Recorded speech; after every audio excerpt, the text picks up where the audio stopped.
पद रत्नाकर का पाठ, पद संख्या 615।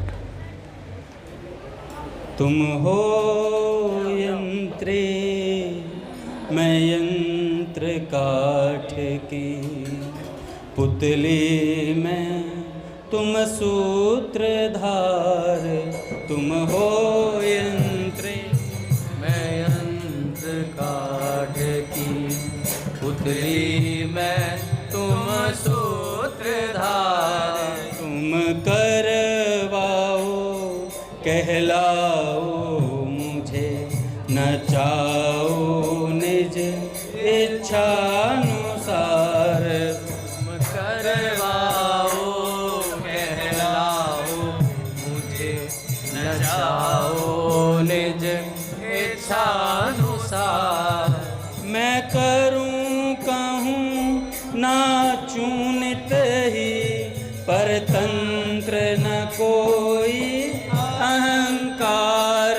मैं करूं कहूं नाचूं नित ही, परतंत्र न कोई अहंकार। मन मौन नहीं मन ही न पृथक, मैं अकल खिलौना तुम खिलार। मन मौन नहीं मन ही न पृथक, मैं अकल खिलौना तुम खिलार।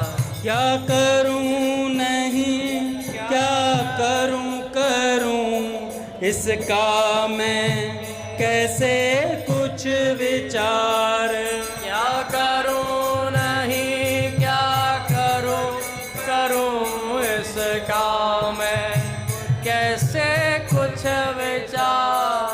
तुम करो सदा स्वच्छंद सुखी, जो करे तुम्हें सो प्रिय विहार। तुम करो सदा स्वच्छंद सुखी, जो करे तुम्हें सो प्रिय व्यवहार।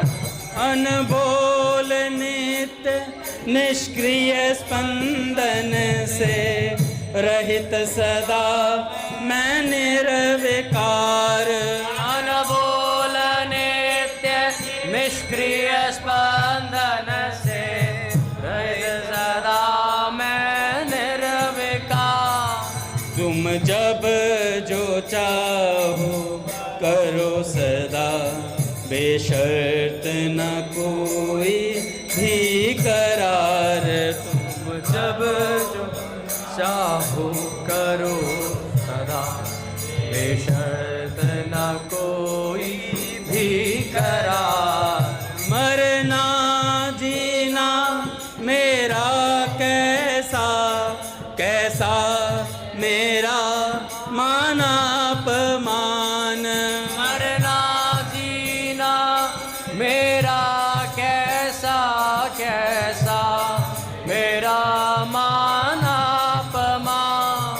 हैं सभी तुम्हारे हे प्रियतम, ये खेल नित्य सुखमय महान। है सभी तुम्हारे ही प्रियतम, ये खेल नित्य सुखमय महान।